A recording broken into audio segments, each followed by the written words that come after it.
7,000 years before Egypt even started mummifying pharaohs, a coastal culture was already stripping flesh from bodies and building wooden skeletons from the remains. The most elaborate treatment, given to babies, not kings, people still live on top of that ancient graveyard today, while toxic waste seeps into the same soil, a place that's been extracted from for 5,000 years, and it's not done being drained yet. This is the story of Arica, and this is Odd Places.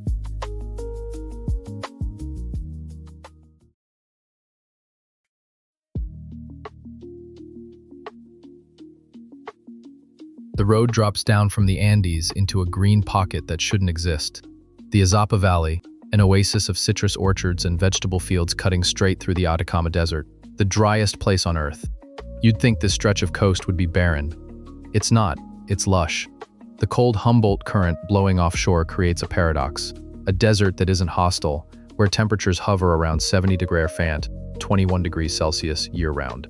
Locals call it the city of the eternal spring.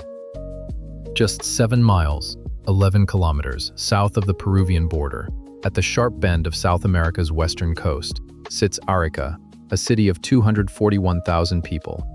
Founded by the Spanish in 1541, it quickly became the main export port for Bolivian silver from the Potosi mines, making it one of the Spanish Empire's most valuable possessions and a favorite target for pirates including Francis Drake and Thomas Cavendish. The silver trade brought wealth and warfare. In 1880, the Battle of Arica saw 1,628 Peruvian defenders hold off 8,000 Chilean troops for 55 minutes. Colonel Francisco Bolognesi's defiant reply to a surrender demand, "I have sacred duties to fulfill, and I shall fulfill them until the last cartridge has been fired," became the motto of the Peruvian army.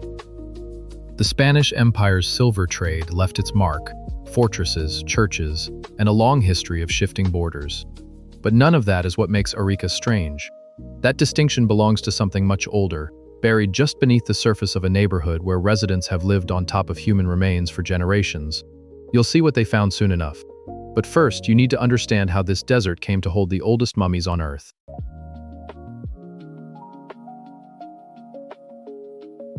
In 1917, a German archaeologist named Max Uhle walked up to a beach in Arica and found something that would rewrite the history of death.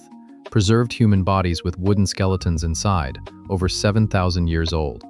Dating to around 5050 BC, the Chinchorro mummies are the oldest known examples of artificially mummified human remains. The Chinchorro didn't just preserve their dead, they took them apart. The Chinchorro removed every piece of flesh and internal organ from the body. They dried the bones with hot ashes, replaced the missing tissue with bundles of reeds, and reconstructed the person from the inside out using sticks to reinforce the skeleton. Then they fitted the skin back on like a suit, painted it black or red with mineral pigments, attached a wig of human hair, and covered the face with a clay mask. Here's what makes it truly strange. The Chinchorro didn't reserve this elaborate craft for chiefs or warriors. They mummified everyone equally: adults, children, infants, and even miscarried fetuses, and the babies received the most elaborate treatment of all. While Egyptian mummification built hierarchy into death, the Chinchorro erased it. The most vulnerable infant got the greatest honor. An estimated 282 Chinchorro mummies have been found since Uhle began work in 1914, with hundreds more believed to still be buried beneath the city.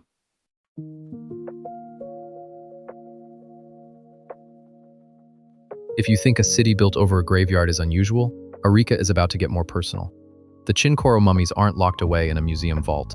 They're literally under your feet. Ana Maria Nieto, a local resident, put it plainly. It may seem strange for some people to live on top of a graveyard, but we're used to it. For generations, Arica's residents have dug up mummy parts while gardening, or found children playing with skulls that turned out to be archaeological finds. Archaeologist Yanina Campos Fuentes remembers when locals would tell stories about children using mummy skulls as footballs, taking clothing off the remains. Now, residents report finds and leave them alone, and archaeologists are present at every construction site to avoid disturbing remains. The Chinchorro took their dead apart, rebuilt them from sticks and reeds, painted them black and red, and placed them back into the earth. An act of preservation so deliberate it spanned thousands of years. Makes you wonder, what do we keep that long? What's the oldest thing in your family that still matters to you? The question echoes through a city where the past isn't distant history but daily ground.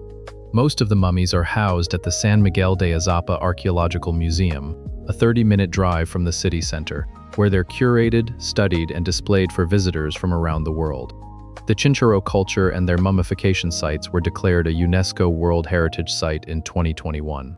A larger museum is planned on-site, but funding remains tight. The Afro-Chilean community, whose ancestors were brought to the region as enslaved people in the 16th century for cotton and sugarcane cultivation, keeps its heritage alive through the tumbe dance, performed in the Azapa Valley. If you're enjoying this so far, a like and subscribe really helps us out. All right, let's keep going. In 1984, a Swedish metal company called Boliden shipped 20,000 tons of toxic smelting sludge, lead, arsenic, cadmium, to Arica's coast. After processing began, Boliden cut contact. The local partner, Promel, abandoned 10,000 tons of the remaining sludge out in the open. Authorities built low-income housing right next to the exposed waste. Children played on contaminated ground. By the 1990s, residents showed symptoms of lead and arsenic poisoning. In 2010, nearly 2,000 residents were tested. 12.9% had detectable arsenic in their urine. Studies found elevated rates of arsenic-related lung, bladder, and kidney cancer, plus heart disease and fertility problems. In 2013, 796 residents, including human rights defenders, started legal action in Sweden against Boliden. The Swedish Supreme Court declined to hear the case.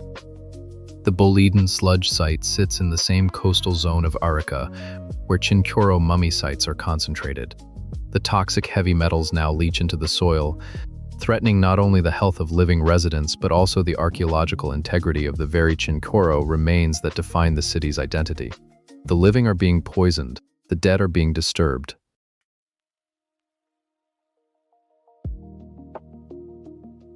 Arica's value has always been extracted. Silver from Potosi, territory seized in the War of the Pacific, and 20,000 tons of Swedish toxic waste dumped on its coast. The Chinchorro's radical equality, mummifying everyone equally, investing the most elaborate craftsmanship in babies, stands in stark contrast to every society that followed. After the Chinchorro, Andean cultures grew increasingly hierarchical, reserving elaborate burials for rulers and elites. Arica's buried past holds two opposing visions. The Chinchorro's legacy is a question about who gets valued and who gets discarded. Arica still lives with that question today.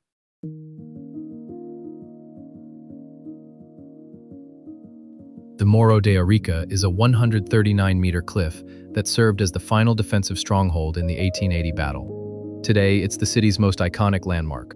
From its summit, you can look down over a modern city of 241,000 people, where Chinchorro remains lie buried beneath neighborhoods and streets. A living city, stacked on top of an ancient burial practice that honored babies more than kings.